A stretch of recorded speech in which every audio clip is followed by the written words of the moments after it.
500 টাকা লেখা আছে। এটা কিন্তু দুর্নীতি কিছু করা নাই, এখানে 500 টাকা লেখা আছে। আসসালামু আলাইকুম ওয়া রাহমাতুল্লাহি ওয়া বারাকাতুহু। সম্মানিত দর্শকবৃন্দ, আমি আপনাদের সামনে একটি বিষয় তুলে ধরবো। সেটা হলো, আপনি আমার কারণে কিন্তু আজকে দেশের এই অবস্থা, দেশের আযাব গজব আল্লাহর পক্ষ থেকে কেন আসছে জানেন? এইসব দুর্নীতি করার কারণে। আমি একটা জিনিস বিক্রি করবো আপনার কাছে 10 টাকা, অন্য জনের কাছে বিক্রি করবো একই জিনিস, একই কোম্পানি, একই সবকিছু, এই জিনিসটা আবার অন্য জনের কাছে আমি বিক্রি করছি 100 টাকা। এটা কি হলো ভাই? এসব মন থেকে বাদ দেন। কেন আমি বলছি দেখেন, আমার হাতে একটা টিকার আছে, দেখতে পেরেছেন একটা টিকার আছে, আমাদের নেত্রকোনার বাস এটা সম্ভবত। তো আমি বৃহস্পতিবার 21 তারিখ, 21 তারিখ, হ্যাঁ আজকের 24, 23, 22, 21 তারিখ হইতে পারে, আমার কাল আসতেছে না, আমরা গত বৃহস্পতিবারে। তো আমি মহাখালী থেকে নেত্রকোনাতে একটি বাসের মধ্যে উঠছি।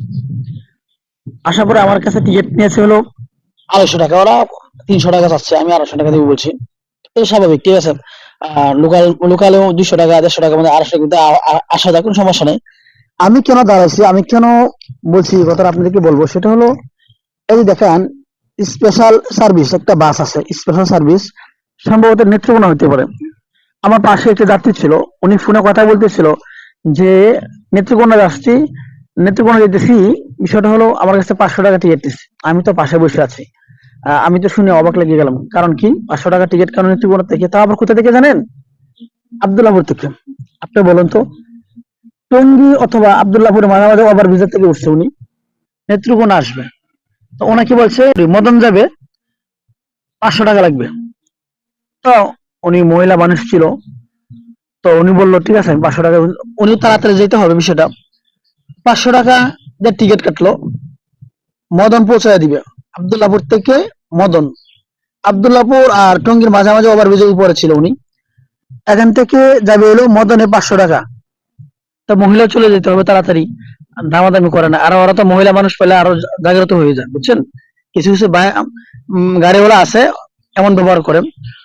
তো আমি চিন্তা করলাম 500 টাকা টিকিট, এখান থেকে মদন যাবে 500 টাকা টিকিট, তোর মাথাটা ঘামায় নেই। এরপরে বললাম তাহলে আপনি মদন যাবেন, তাহলে আপনি এই গাড়ির মধ্যে উঠলেন কেন?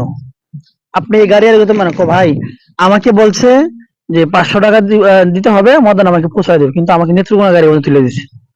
একটা জিনিস চিন্তা করেন, নেত্রকোনা গাড়ির মধ্যে তুলে দিছে, যে গাড়ির মধ্যে আসছে ওই গাড়িওয়ালা নিচ্ছিল 300 টাকা, আর 200 টাকা হলো সার্ভিস, স্পেশাল সার্ভিস যেটা লেখা আছে এই বাসওয়ালা, মানে টিকিট কাউন্টার নিচ্ছে 200 টাকা, মানে মোট 500 টাকা টিকিট কেটে 200 টাকা উনি রেখেছে, 300 টাকা নেত্রকোনা বাসা গাড়ির মধ্যে তুলে দিয়েছে।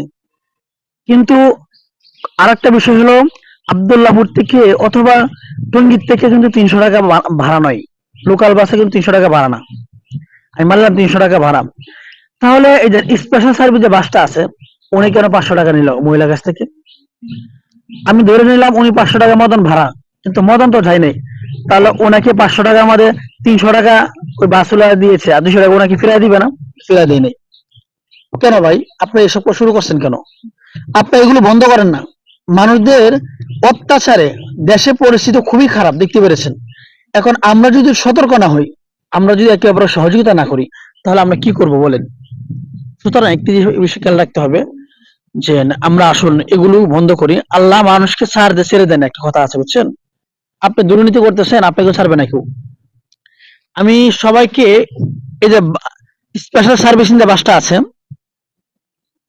আমি নেত্রকোনা যাব, যে আমি জিজ্ঞাসা করব কেন এই কাজটা করলো। 500 500 টাকা কথা বলে কেন উনি মদন নিয়ে যায় নাই, এবং নেত্রকোনা নামানোর পরে 300 টাকা নিয়ে 300 টাকা অন্য জায়গায় কাছে বিক্রি করে দিয়েছে, 500 টাকা উনি পকেটে কেন বললো? নেত্রকোনা 300 টাকা ভাড়া, 200 টাকা উনি পকেটে কেন বললো, এটা আমি জিজ্ঞেস করবো দেশবাসীর কাছে। আমি আমি এটা আবদার জানাচ্ছি।